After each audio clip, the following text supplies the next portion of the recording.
911, what's your emergency? I'm Andi Clark, mom and wife of an officer. I've been reversing and preventing burnout in first responders since 2018. Welcome to the 911 Shift Ready podcast, where we will dive into sleep, anger, energy, hypervigilance, anxiety, and other burnout symptoms in order to arm you with the knowledge, understanding, and tools beyond exercise and nutrition to be 911 shift ready so you can thrive not only for the remainder of your career, but also at home in your family life. And then bring those tools back to your service so the compound effect can take place, and together we can decrease burnout in the 911 lifestyle community. Welcome to episode 12 of the 911 Shift Ready podcast. I'm excited about today because I am going to teach you to be independent of anyone else in order to figure out what your body needs and when on any shift schedule. So you will not need to rely on anyone else to be able to figure out what your body needs and when. I mean, you know your schedule best and what happens on each shift. And then if you add to that what I'm going to teach you today, you will be able to take back control of your training, your recovery, and being able to be strong on any shift schedule because you know your body better than any practitioner or a coach out there. I mean, you can tell a coach or a practitioner what happened on shift, but they will never know how it affected you. It may not have bothered you at all or felt like anything, or it may have really stressed you out.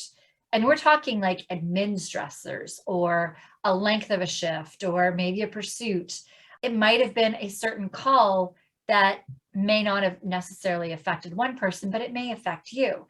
And they can't make that call for you. They can't decide how much something pushed your body. So it's time for you to be in the driver's seat so that you can be 911 strong. If you are working with a coach or a practitioner, you can also use this information to guide them on the best direction based on everything that you're going to be learning today, which means you're going to be navigating your own health. And today's episode will be absolutely invaluable to you. So you will stop guessing and you're going to be able to move the needle so that you are in control of your sleep, control of your energy, control of your moods on any shift schedule, no matter what your shift throws at you. So with this, how it's all started, what I'm going to be teaching you today is that I have always worn a device on me, a tracker, a health tracker. I've always had a health tracker on me, and about a couple of years into my program, I had one of the responders in my program as well was wearing the same device that I was. And so I started asking to see some of their data when we were on coaching calls in order to be able to help me pinpoint some things and find some better direction with them. And it was amazing. It was really fascinating that I was able to help them.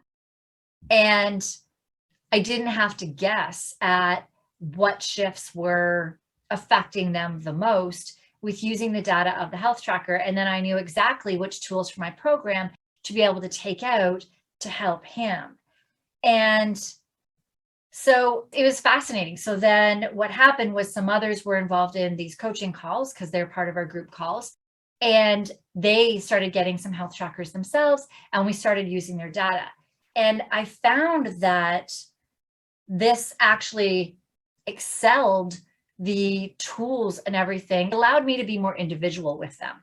It allowed me to really figure out what was going on each shift. Where did we need to start working first? Where did we need to move that dial first or focus first with that individual responder based on what their information was showing us?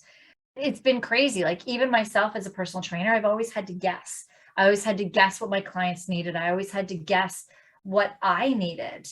And I think about this back when I was training high-level executives and athletes, and I may never have actually transitioned into working with first responders because I may never have experienced burnout before. But having this health tracker and having to understand this health tracker has allowed my clients, the first responders, to become more independent of me, and it's really excelled their progress. So that is what we are going to be diving into today.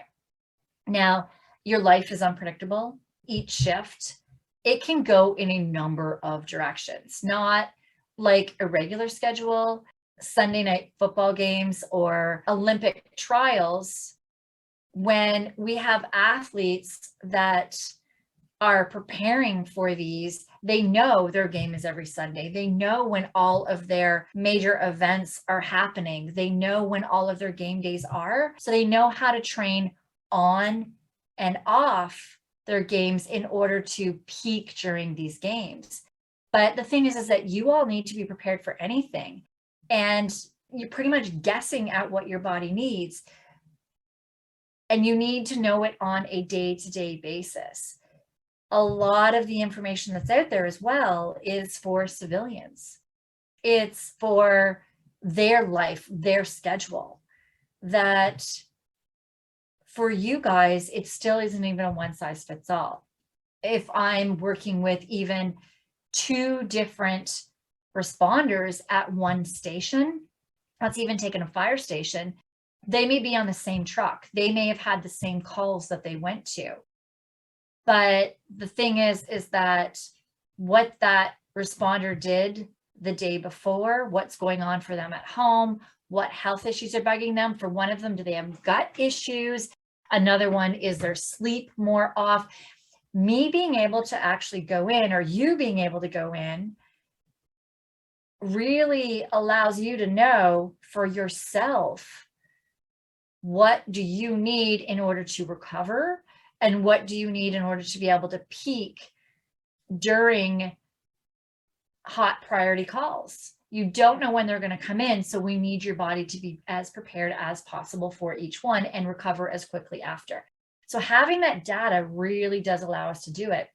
And when you don't have this data, your sleep sucks. You're kind of guessing at what your body needs and when. Your energy becomes non-existent. You don't have that get up and go anymore. And that athletic version of you becomes no longer.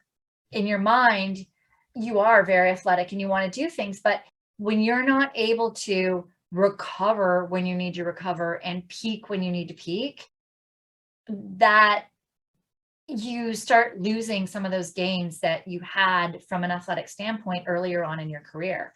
Your motivation and drive starts to decrease and your short fuse starts to increase. So by the end of this training, I'm going to make sure that you do know how to figure out what your body needs and when. And you're going to get back in the driver's seat. So let's get started. So if you're experiencing even one of these, then this training today is definitely going to help you. If you follow what works for somebody else, if you're following their recommendations for sleep or for energy or for their workout, and you're getting frustrated because you're not making gains, you're not recovering, you're not able to wake up with that energy. If you're spending lots of time and money on things that don't work, if you are spending tons of time working out in the gym, but injuries keep creeping in, if you're taking all kinds of different supplements for your sleep or your energy and nothing seems to keep working, or if sometimes you're feeling worse than you did before because you're trying somebody's new recommendation and you're just guessing at what that recommendation is instead of actually seeing in your body if it's working or not working, it can be so frustrating. If you feel like you're spinning your wheels and nothing's happening, you're not making any progress, you're trying to work on your sleep, you're trying to work on your energy, you're trying to improve your fitness and your health because you know you need to stay in peak condition to stay safe on the job, but nothing's happening. You're not really feeling or seeing that progress. If you're feeling frustrated and demotivated because of this, you're kind of feeling like you're just throwing spaghetti at the wall. You've see what will and won't work. You're getting prescriptions, you're trying supplements, you're trying everything. And so much time and money has been spent.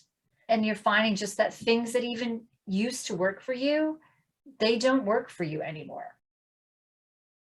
Now, what we need to do is get you back on track, get you understanding and knowing, stop wasting time and money, to get you knowing actually what direction to go in. And how we do that is by diving into the deep data of your health tracker. So, as I mentioned, I brought this into my program probably about a year ago is when I brought it into my program. And as I mentioned as well, it caught on and more of them started using them. That what I eventually did was I built out a mini course on reading their health trackers, reading that deep data so that they actually could become less dependent on me. I teach the tools that help them improve all the data and the stats on their health tracker, but they needed to know which ones to implement based on where their body needs, and each and every shift, which varies, they need to understand what was going on and what they needed and how they could adapt without daily messaging me to find out, how do I switch to this? How do I adapt to that? So with that, the health trackers, they tell you about your sleep, how long it's taking you to fall asleep. They dive into your HRV, which is a stress marker. So it tells you how your body is able to manage stress on that given day. And it's fascinating how that changes and adapts. It will tell your respiratory rate. It will dive into a lot more. It's really quite fascinating how deep we can go into this. So I created this mini course so that they could understand all of the data, they could understand what it meant and how to adapt that to their shifts, not the life of a civilian, but actually to their shifts. So I kind of think of it like, we know that there's something wrong in your engine when your engine light comes on in your car. And your mechanic, they have this code reader that they can connect to your engine so that they know when the engine light came on, what is going on. And then they have a direction on where to start investigating to fix the problem, which stops them from wasting time, energy, and money. And it allows them to focus and dial in on what really needs to be addressed first. So it's just like, your sleep is off, your energy is low, your gut may be off, and you may even be getting like prescriptions or supplements. And the thing is that when you start using a health tracker, it is going to allow you to get more information on what's going on. And it's going to give you or your coach or your practitioner an idea of where the best place to start or to focus first in you. And then it will start letting you know when you're making progress. So you're not continuing to waste time or spend money on things that aren't working for you. And you can focus on that time and money on what is working. So having the data from each responder in my program, those that have it, not everybody does. It's an absolute choice. It's a supplement in my program that helps them use all the tools that I teach. So allowing that really does help me give more of an individual approach so that you can really get to the goal faster and stop wasting that time that I don't think you personally have. So we can really dial in on things. With this, we can really bring things to that other level. So regardless if you're working with me or somebody else, we can absolutely bring it to an entirely different level so that you know what's working, what isn't on any shift. And when you don't use a health tracker, it's kind of like hopping in your car and driving from Las Vegas to New York City without ever checking your GPS, without looking at a map, mapping it out, using your GPS to find out what is the best route to get there. So would you even get to New York if you didn't use a map, didn't use a GPS, just hopped in your car and went? I know I definitely would not. And if I did get there, then it would have taken me a lot of time and cost me a lot of money and gas, food, hotel, frustration to eventually get there than had I actually mapped it out, followed a GPS, and had a plan in place. So when I stop to think about it, that's kind of what your doctor does when you go to them with sleep struggles or anxiety, and they hand you a prescription without ever diving into what's really going on or following up with you to see if the prescription or doses are really helping you. And without any data other than you saying yes or no, they're not even going to know if it's actually helping you get a better sleep. Is it helping you get a deep sleep? Is it helping you get better REM? Is it helping you with your latency, your falling asleep time? Is it? Because that would be very helpful in them knowing how to proceed. So when you have a health tracker, you can see all this data for yourself. You can see when you've had a bad sleep versus a good sleep, what is and isn't working. And it really does move you towards your destination faster, which leads me to step number 2. So you have a health tracker. Now, where do you start? Before we dive in to where do we start with your health tracker, let's cover which health tracker is the best, because I have a feeling many of you may be thinking that. I do have a few favorites, but I'm going to tell you for right now, it doesn't matter. If you have a health tracker, I would prefer for you to use it than to upgrade right away.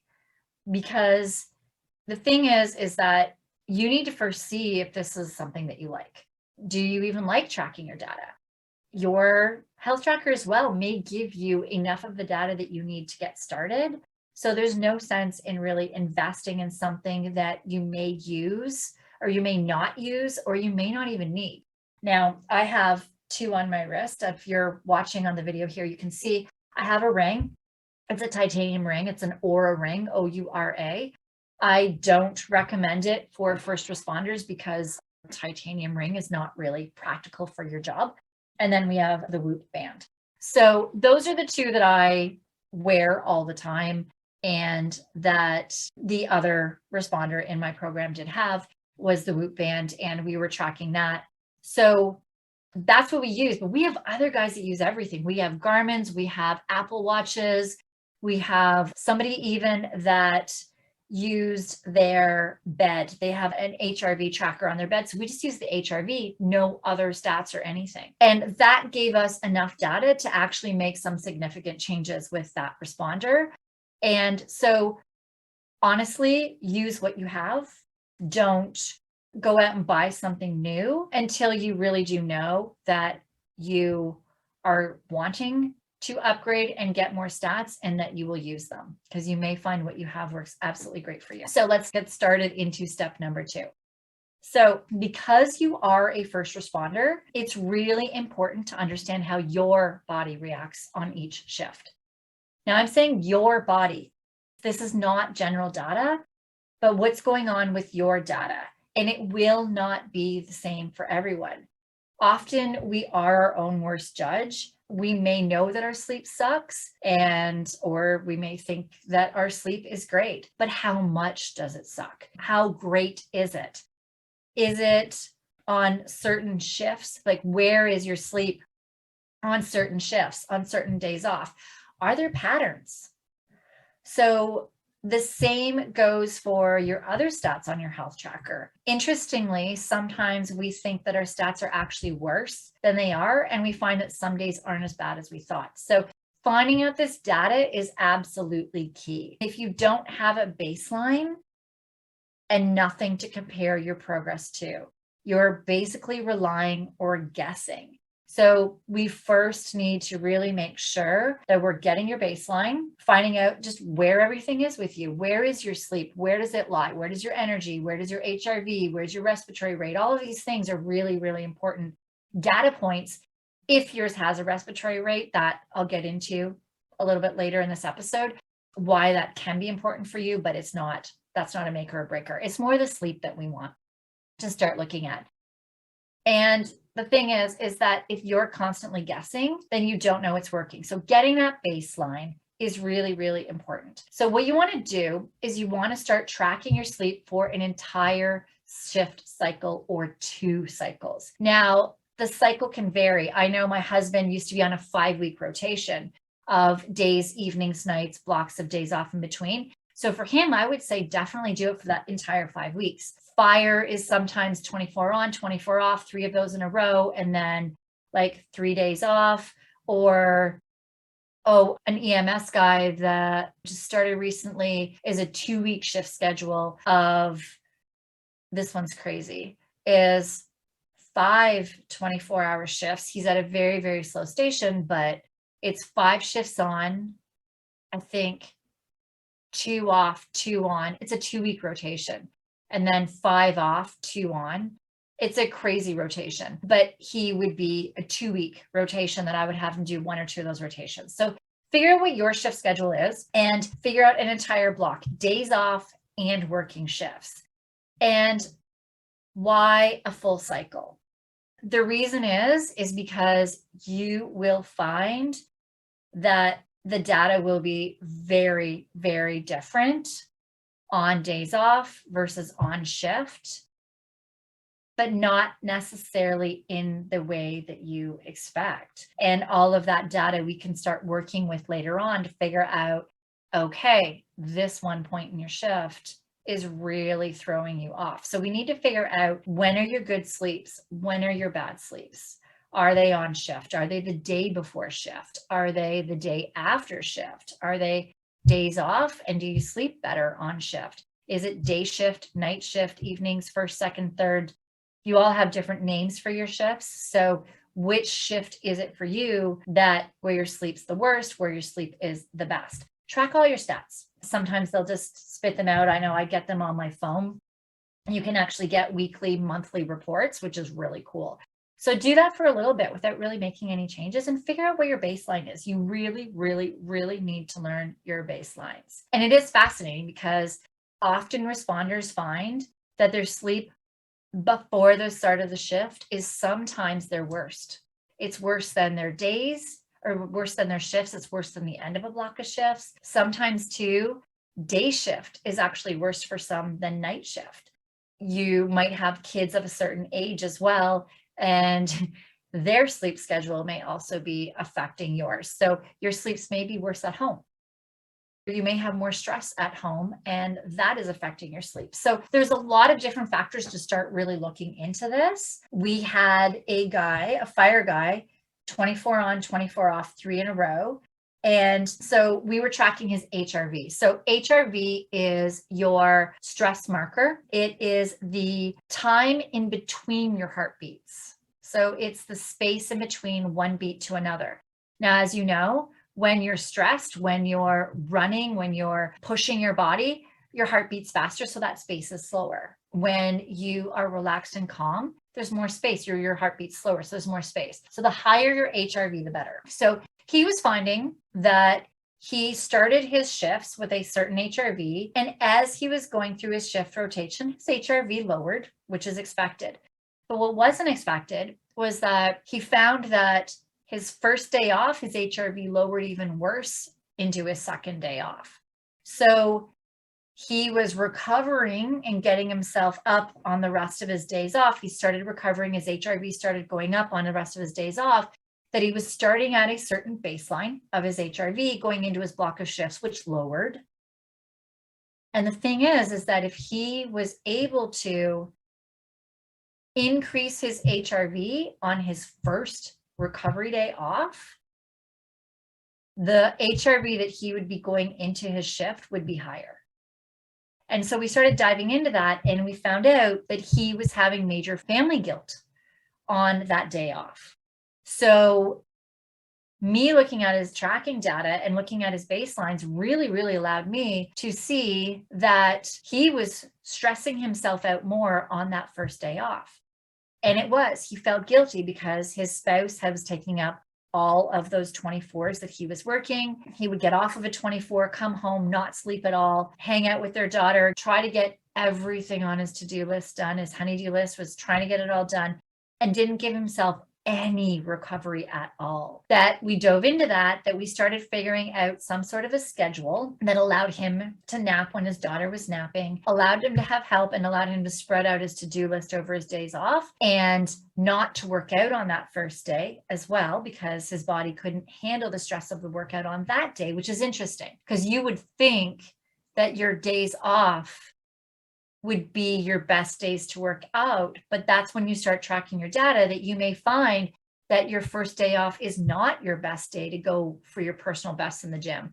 That's your best day to recover. So it's fascinating once you start getting this data. And the thing is that this data from him was all from his bed HRV. It wasn't even wearing a device on him. So that goes back to what I said earlier about it doesn't matter. We can still get data from it. So don't change what you're doing. You can absolutely use any tracker, any devices. We can figure out how to get enough data to at least get you started. That was a huge start for him. That was a huge shift that we were able to make from him based on his data. So I love geeking out on the stats. Everything from your data can tell me a story. What's going on at home? What's going on at work? What's going on in your gut? I can even find that out from your heart rate, the way that it goes at night. I can tell how your gut is reacting. Like, it's so friggin' fascinating to me that when we can dive into all of this, that I can really figure out, we need to start on the gut lessons, or we need to start on your sleep. We need to start on working on some habits of recovery. Where do we need to be starting?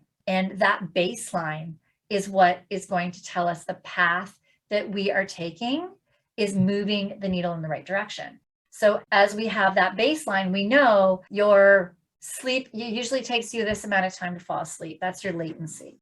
Or you get this amount of deep sleep, or your HRV is usually this on this day, but we find that you're starting to get a little bit more. You're starting to get a little more sleep or a little more of something, and it helps to motivate you. It helps us know, oh, yep, we're going in the right direction. This tool is the one for you, because not every tool works for everyone the same. So Tom Brady, he would never go into any game without getting the intel on the other team, right? Of course he wouldn't. So you don't win like many Super Bowls without making sure that you know what you're up against and that you're making the right decisions each and every play. And so the thing is with your shifts and everything that you guys come up against on shift, that is basically like what an athlete is facing going up against different opponents. So why would you not want intel on that? Why would you not want to know how your body reacts on every shift? Especially when this data is readily available. It's available on your phone, on your mobile app. And you just take it from your mobile device. Nobody needs to know at all what your data is. I hope you have found value in today's episode. Don't forget to like and share this episode so it's shown to more first responders, and subscribe to this podcast so you don't miss future episodes. Go to our website, 911shiftready.com, if you would like to work with us, learn more about our 911 lifestyle program, gain access to our free training, join our mailing list, or find our social media channels. That's 911shiftready.com. Show you that your HRV is lower than it should be. You're not able to manage stress the way that your body should, that your body's not recovering right. It may show that your gut issues are happening. All of these things might show you that you are that rundown responder. But how are you going to become that resilient tactical athlete, that one that knows how to recover, that knows what your body needs when, that knows when to push in a workout and when you should be recovering, that knows what your body needs in order to sleep and stay asleep and wake up with energy if you aren't tracking your progress? So I know that I do use Tom Brady as a pro athlete example, but all pro athletes, the ones that are top of their game, they know their stats. They know their weak points. They work on their weak points. That's how they continually stay top of the game. And this having a health tracker is going to show you your weak points. I hope you have found value in today's episode. Don't forget to like and share this episode so it's shown to more first responders, and subscribe to this podcast so you don't miss future episodes. Go to our website, 911shiftready.com, if you would like to work with us, learn more about our 911 lifestyle program, gain access to our free training, join our mailing list, or find our social media channels. That's 911shiftready.com.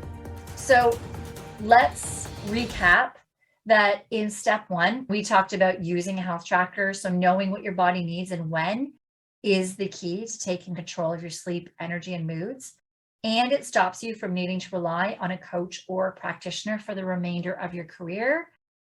And step 2 was understanding how your body reacts each shift. So knowing your baseline and gathering that intel is the start to knowing what will and what won't work. So let's get to step number 3, which is knowing what is working and what isn't working. So when you're guessing and trying recommendations blindly for supplements that somebody recommends, you go into the GNC or the supplement shop and they're recommending, oh, you should have this for sleep or have that. They might be recommending at the gym, somebody's telling you about this great workout that they started, or sleep strategies that somebody is using, or recovery tactics. Ice bath saunas are a big one. Knowing how your body reacts to those will help you know.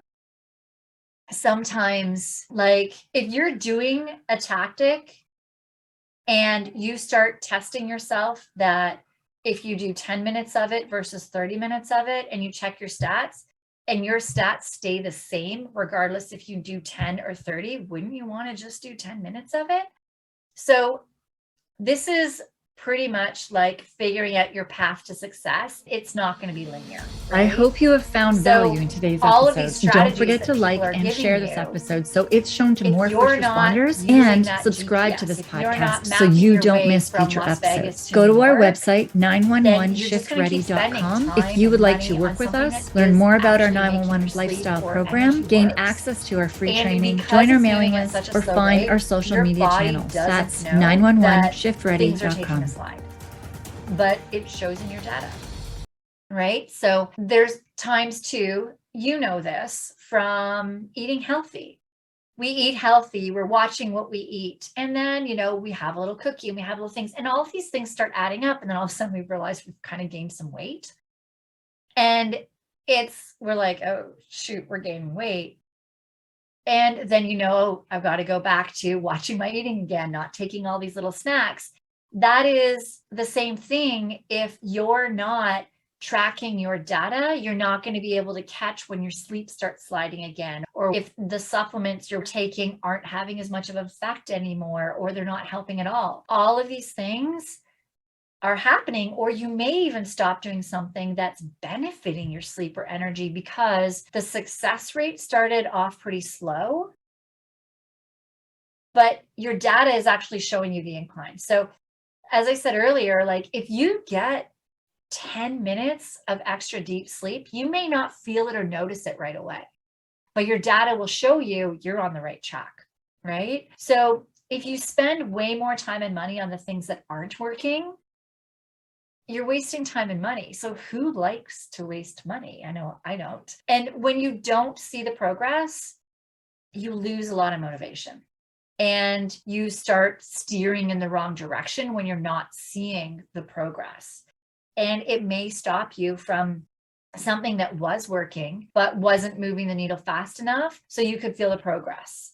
So sleep supplements are a great example of that, where certain sleep supplements or another tactic for sleep. So let's say like there's so many out there for sleep. They'll say, go into a dark room, have it at a certain temperature. Some people might say certain essential oils or certain supplements work. And you may be trying one of them and it doesn't give you such a noticeable benefit that you don't know if it's working or not. But when you track your data, you're going to know, because oftentimes it's a compound or an accumulative effect of what gets you to be like 911 shift ready, gets you to have that energy, gets your sleep in there. But it's this compound effect and they all work in together. I mean, we have 3 phases. If you go back to, I believe it's episode 1 of my podcast, of the 911 Shift Ready podcast. If you go into that, it breaks down our 3 phases. And the thing is that if we're working on being 911 shift ready, which is where we're working on your sleep, we're working on your energy, we're working on balancing out your hormones to make sure they're doing everything that they can. So your circadian rhythms are going so you can sleep and you can wake and doing all of that. There are a whole bunch of tools in there, and not every tool will work the same for each person. So having the data helps. But if we're not working on this other phase, which we have, which is the strong resting system, that's your nervous system that switches you in and out of a stressed state.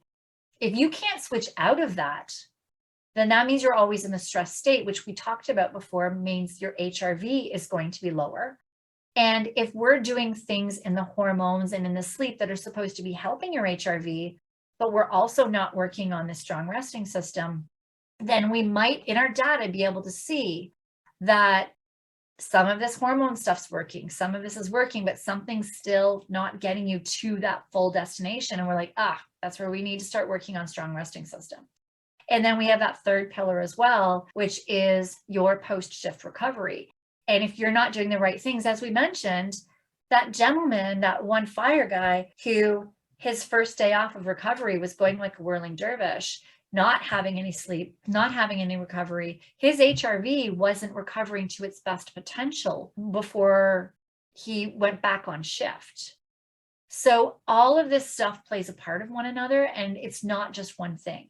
So it really needs to have a combo. And when we have the trackers, we know when we're moving in the right direction with one of the tools, we know that's a keeper. That one we need to keep, that one we're dialing in on, and let's add this to it and see where our stats get us.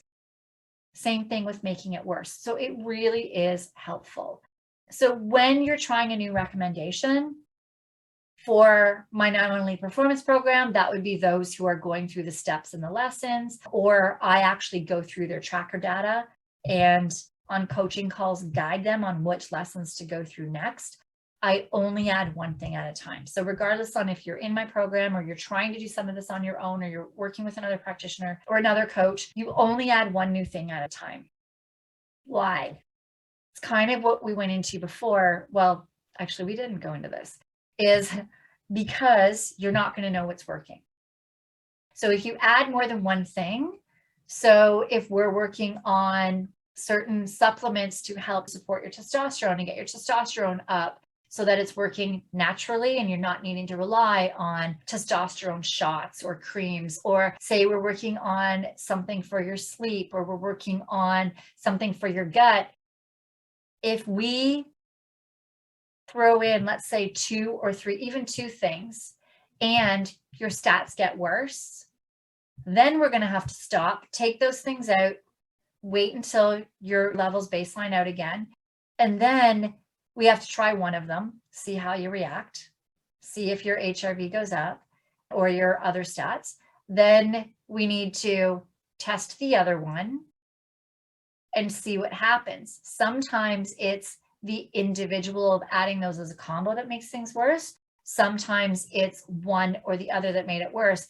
But if you add more than one thing at a time, you're always going to have to stop all of the things that you just added, get back to your baseline, and then I hope you have found value in today's episode. So don't forget to like and share this episode so it's shown to more first responders, and subscribe to this podcast so you don't miss future episodes. Go to our website, 911shiftready.com. If you would like to work with us, learn more about our 911 lifestyle program, gain access to our free training, join our mailing list, or find our social media channels. That's 911shiftready.com. With checking out which of the supplements that I was trying last week set my gut off. So one of them did. My gut didn't like one of them, but I don't know which of the 3 things it did. So now I have to let my gut stabilize again before I go and test them out again. So it just becomes so frustrating. So try each one separately and see which one causes you the struggles. And at the end of the day, how much will that actually slow you down from getting your end goal to work at one at a time and really know which ones you can keep, so that if you do run against that roadblock of not staying there, then you run into that roadblock of getting into a problem.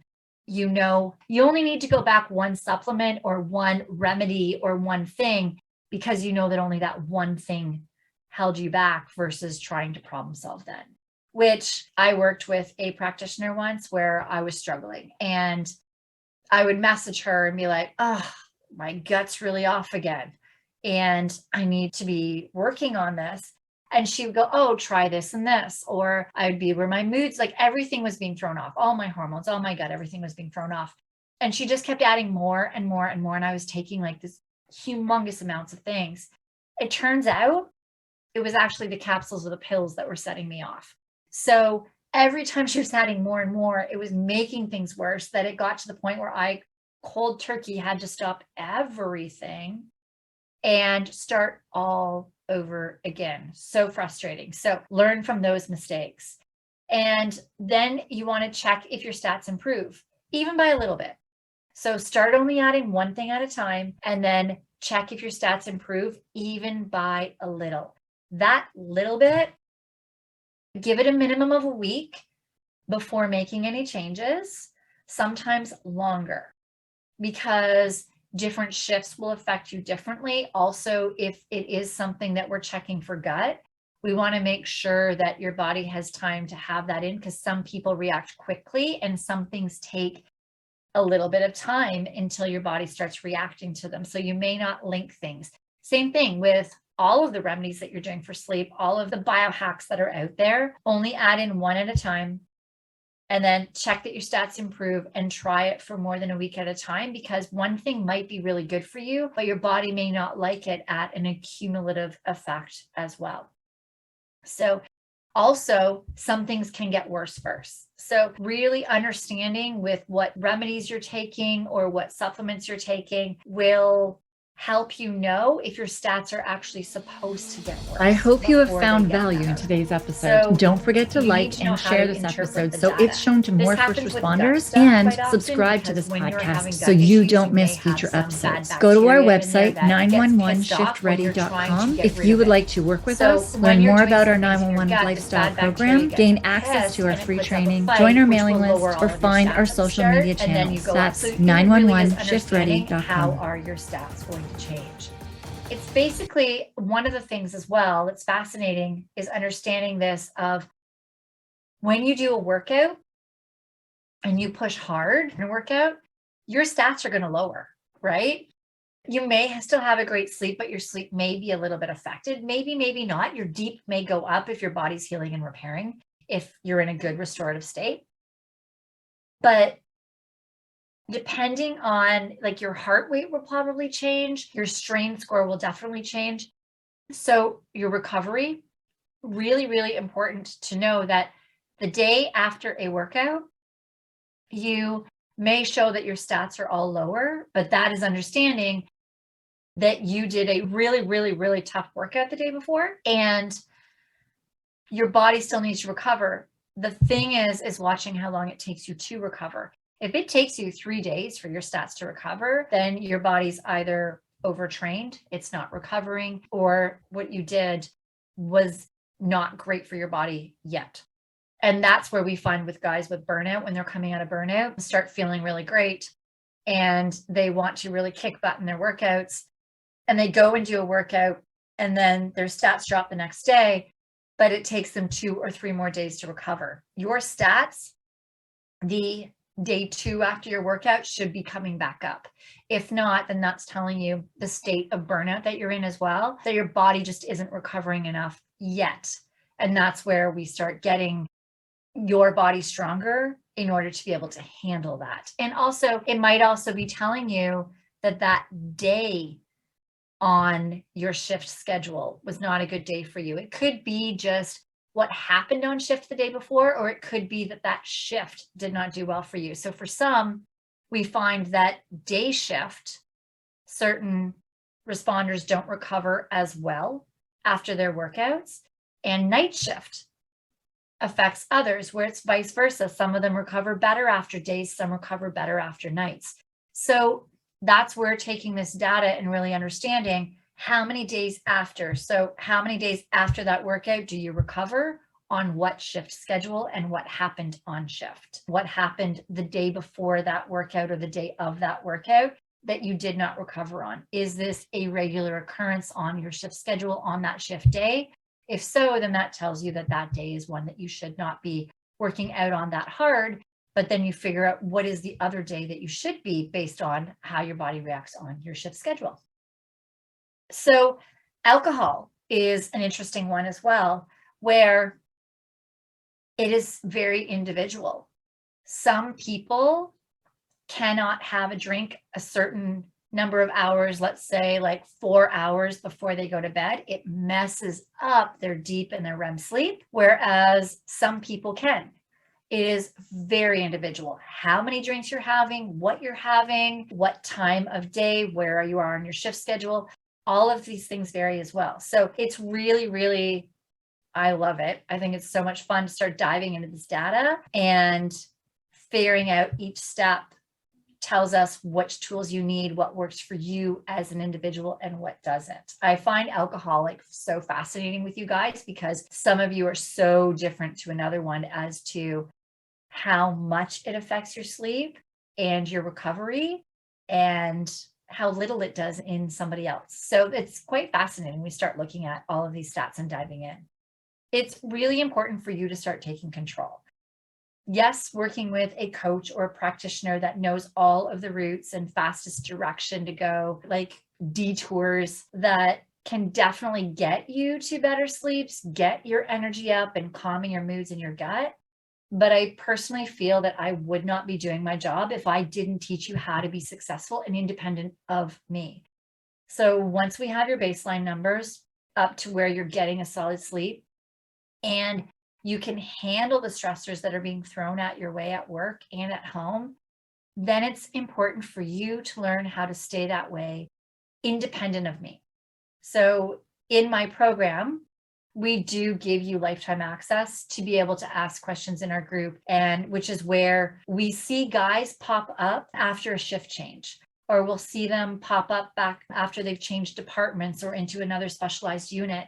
Or once they've had kids, we'll see them pop up again and start asking questions because they were doing really well at managing their data, at staying on top of things. And then they didn't know how to start adapting or changing those things. So I'm there.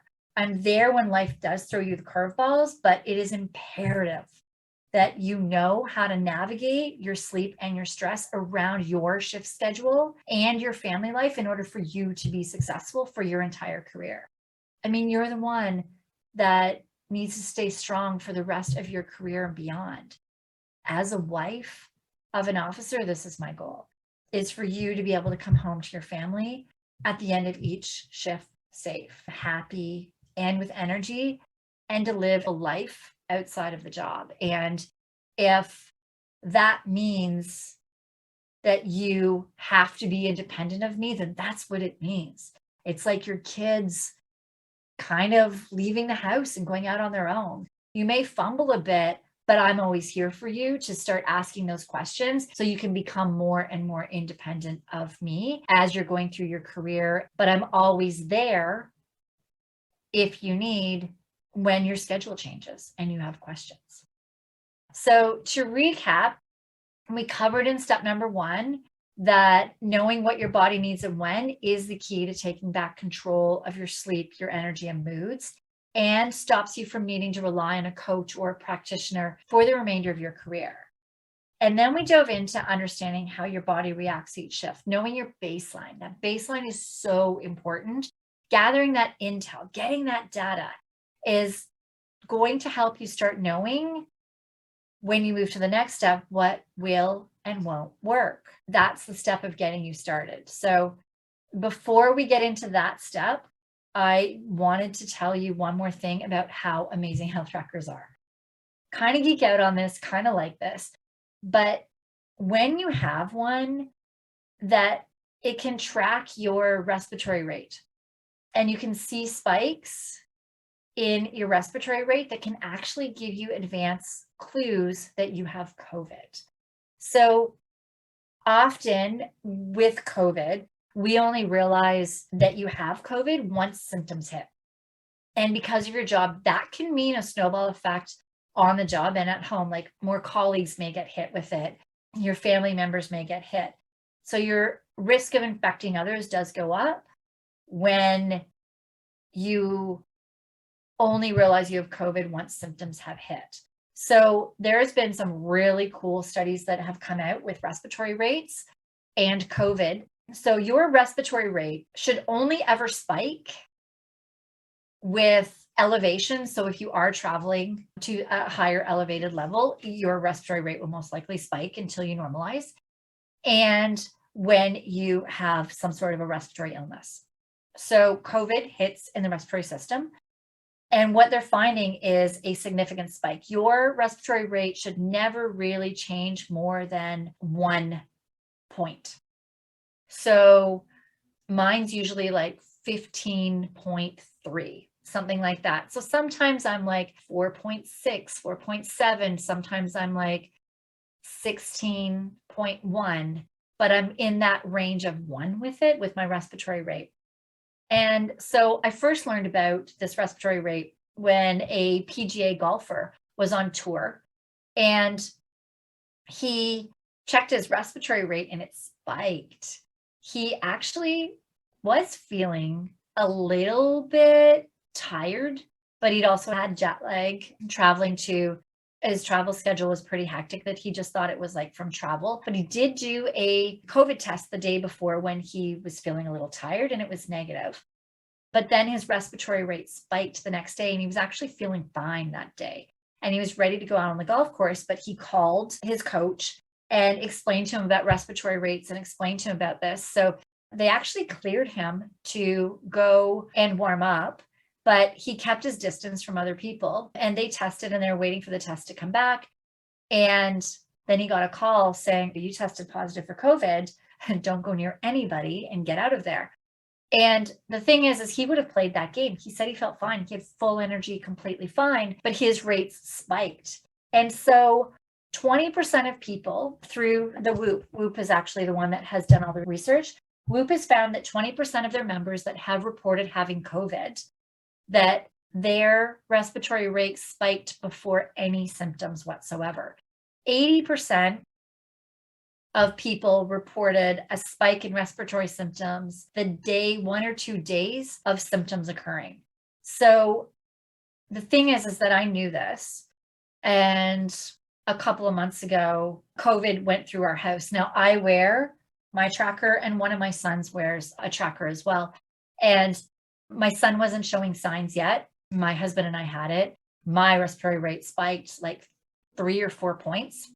And my son, all of a sudden, his respiratory rate spiked. And we were like, ooh, okay, you've got it now. By that afternoon, he was flat out on the couch. He was exhausted, total flu symptoms, fever, aches, all of that. But he didn't in the morning. In the morning, he was totally fine. But his respiratory rate was 2 to 3 points higher than normal.